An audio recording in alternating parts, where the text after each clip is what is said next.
काठमाडौँ उपत्यकाका विभिन्न पालिका मध्येको एक सुन्दर नगरपालिका टोखा नगरपालिका, जुन उपत्यकाको उत्तरी भेगमा अवस्थित रहेको छ।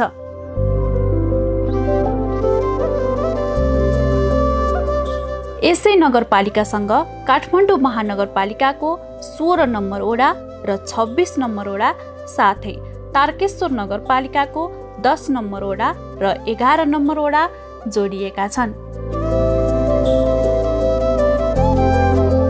टोखा क्षेत्रका हरियाली पाखा र डाँडाहरू देख्ने बित्तिकै कसको मन खुसीले गदगद नहोला र। आँखै लोभ्याउने पहाडी र हिमाली दृश्यहरूको प्राकृतिक छट्टा बोकेको यो नगरपालिका आफैमा मनोरम र प्राकृतिक हिसाबले पनि सुन्दर छ।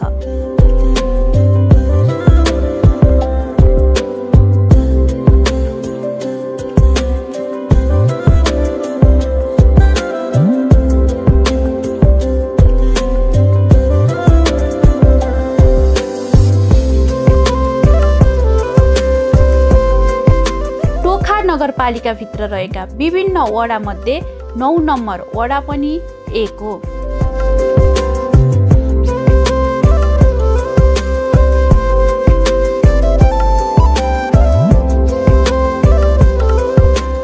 जुन धार्मिक, सांस्कृतिक,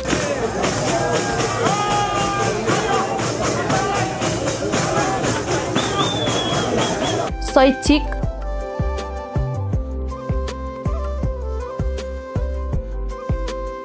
होटल व्यवसायी, पर्यटन आदि इत्यादिको जमघटको स्थलको रूपमा रहेको छ। बिहान उठ्ने बित्तिकै शङ्ख र घण्टको आवाज सुन्न पाइने देवादिदेव भूतेश्वर महादेव र हृदेश्वर महादेवको आफ्नै पहिचान रहेको छ। विभिन्न सन्दर्भमा पूजा आजा, जात्रा मेला यस्तै ओम गण गणपते नमः भनेर आराधना गरिने यसै नगरपालिकाभित्र 9, 10, 11 वडा बीचमा रहेको जलविनायक गणेश मन्दिर अत्यन्त पवित्र स्थलको रूपमा रहेको छ। यो धार्मिक पर्यटकको निम्ति आकर्षक रहेको छ। पाहुनाहरूको लागि आतिथ्यका लागि 450 भन्दा बढी होटल लजहरू रहेका छन्।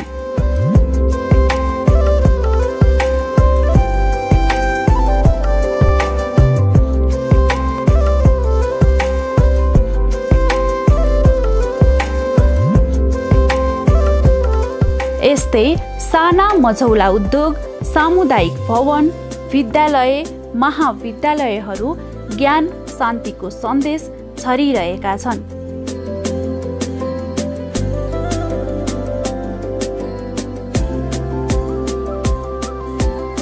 करिब 1600 सम्मको घरधुरी रहेको यस वडामा 14,000 जनसङ्ख्या रहेको छ। यहाँ पुरुष र महिलाको जनसङ्ख्या भने बराबरी जस्तो नै देखिन्छ। पुरुषको सङ्ख्या 7,184 छ भने महिलाहरू यो वडामा 7,012 देखिन्छन्। यहाँ शिक्षित समुदायको वर्चस्व रहेको छ। टोखा नगरपालिकाको 9 नम्बर वडा विकासमा लम्किरहेको वडा हो।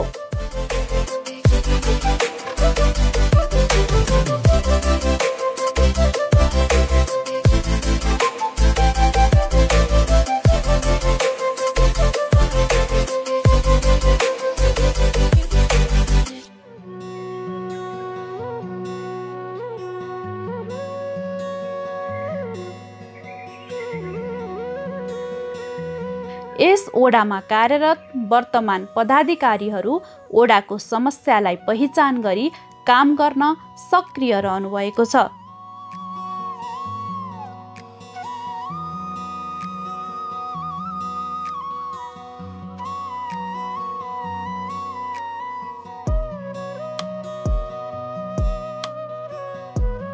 हामी निर्वाचित 79 वैशाखको अन्तिममा हामी निर्वाचित भएपछि टोखा नगरपालिका 9 मा चाहिँ हामीले शिक्षा, स्वास्थ्य, खानेपानी, सामाजिक सुरक्षा, लक्षित वर्ग सबै पक्षलाई चाहिँ हामीले चाहिँ हिजो नसकेका कामहरूलाई चाहिँ हामीले समेट्न चाहिँ कोसिस गऱ्यौँ र सबैभन्दा ठुलो चक्रपथसँग समन्वय गरेर हामीले ढल हाल्ने, धापासीदेखि चाहिँ आउने पानीलाई चाहिँ ढल हालेर एउटा निकास निकाल्ने र बाटो पिच गर्ने चक्रपथसँग समन्वय गऱ्यौँ र हामीले भित्रभित्र गल्लीहरूमा पनि कतिपय ठाउँमा पिच, ढलान, ब्लक राख्नेदेखि लिएर विभिन्न पूर्वाधारमा काम गऱ्यौँ र जहाँ हामीले चाहिँ पूर्वाधारको काम गर्नु, बाटो बनाउनुभन्दा अगाडि त्यहाँ रहेको पूर्वाधार, खानेपानी, ढलको व्यवस्था छ कि छैन, ती सबै पूर्वाधार चाहिँ मिलाएर चाहिँ बाटोहरू बनाएका छौँ र खानेपानी पनि जनताको घर घरमा चाहिँ पुग्ने गरी चाहिँ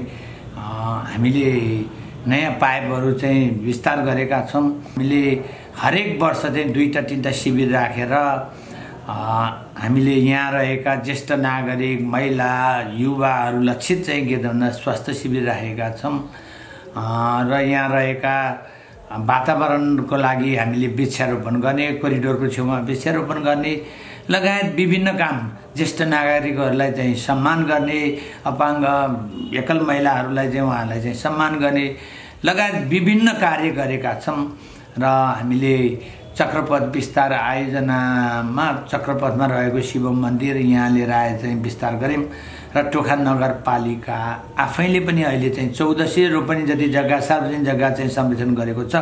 हामीले पनि बसपारदेखि यो मनोहर तीर्थसम्म हाम्रो एरियामा रहेको झन्नै 5 रोपनी 6 रोपनी जग्गा चाहिँ हामीले चाहिँ सार्वजनिक जग्गा, नदी उकासको जग्गालाई चाहिँ टोखा नगरपालिकाको मातहतमा लिएर आएर जनताहरूलाई दिनुपर्ने सुविधाहरू, विभिन्न खालका सुविधाहरू दिँदै आइरहेका छौँ र अहिले भर्खरै हामी तारकेश्वर र टोखा नगरपालिकाको साझेदारीमा चाहिँ एउटा पुल निर्माण गरेका छौँ र त्यसलाई ढलान हुने कार्य त भयो र अब त्यसलाई व्यवस्थापन गर्ने कार्य पनि हामी छिटै सक्ने कार्यमा चाहिँ लागेका छौँ। खाने पानीको व्यवस्थापन गर्न, ओडाको सरसफाई गर्न,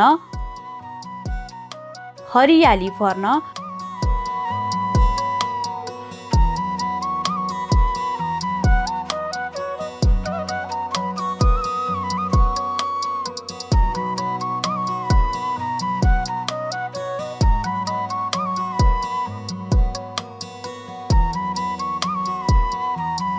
रङ रोगन गर्नको लागि पर्नु भएको छ।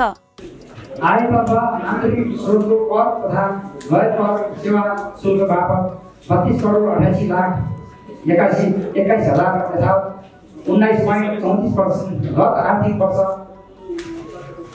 2080-81 खर्च हुन नसकेको स्रोत अत्याल्या रु 42 करोड तथा 24.71% तथा संघीय सरकार, प्रदेश सरकारबाट प्राप्त अनुदान एवं अन्य विभिन्न स्रोतबाट रु 95 करोड 11,79,000 यथाय 55.95% प्राप्त हुने अनुमान गरिएको थियो भने बे अन्तर्गत चालुतर्फ रु 77 करोड 2,27,000 यथा 43.54% पुँजीतर्फ रु 95 करोड 97,73,000 यथा 56.46% विनियोजन गरिएको थियो।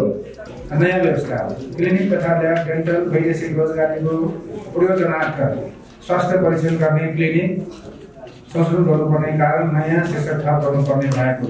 2 नम्बरमा अनुसूची 12 शीर्षक नम्बर 5 घ वर्ग निर्माण व्यवसायको सिनम 6 पछि सिनम 7 कायम गरी वितरण महलमा घ वर्गको निर्माण व्यवसाय इजाजत पत्र, प्रमाणपत्र, प्रतिलिपि दस्तो र रकम महलमा रु 2000 उल्लेख गर्ने नयाँ शीर्षक थप गर्नुपर्ने कारण। अनुसूची 12 को शीर्षक नम्बर 5 को सिनम 7 पछि सिनम 8 कायम गरी विवरण महलमा घ वर्गको निर्माण व्यवसाय कम्पनीको सञ्चालक, प्रोप्राइटर, परिवर्तन तथा थप कर, दस्टुर तथा रकम महलमा रु 2000 उल्लेख गर्ने नयाँ शीर्षक थप गर्नुपर्ने भएको कारण। अनुसूची 12 को शीर्षक नम्बर 9 अन्य शुल्क को सिनम 12 पछि सिनम 13 कायम गरी विवरण महलमा नगरपालिकामा संस्था दर्ता ऐन 2080 बमोजिम दर्ता हुने सङ्घ संस्थाको दर्ता शुल्क तथा रकम महलमा 2000 रुपैयाँ गर्ने। हाम्रो टोखा नगर खेला र काङ्ग्रेस र पर्यटनको लहर विकासमा कमी छैन। हाम्रो टोखा नगर अब हाम्रो टोखा नगर इतिहासमै रह्यो। अब हाम्रो टोखा नगर इतिहासमै रह्यो। दक्षिण एसिया भन्दा पहिला अवार्ड पाउनु भयो।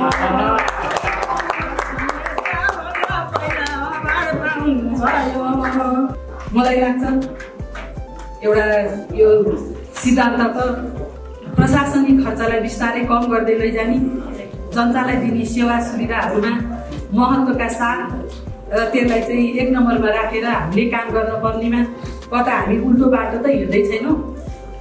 के अरे विकास निर्माणका प्रगतिहरू चाहिँ नगर्ने रूपमा भइरहँदाखेरि अफिसियल खर्चहरू, प्रशासनिक खर्चहरू, भ्रमण खर्चहरू लगायतका खर्चहरू चाहिँ एकदमै बढी भएको जस्तो यहाँ यसले यो डाटाले देखाइरहेछ।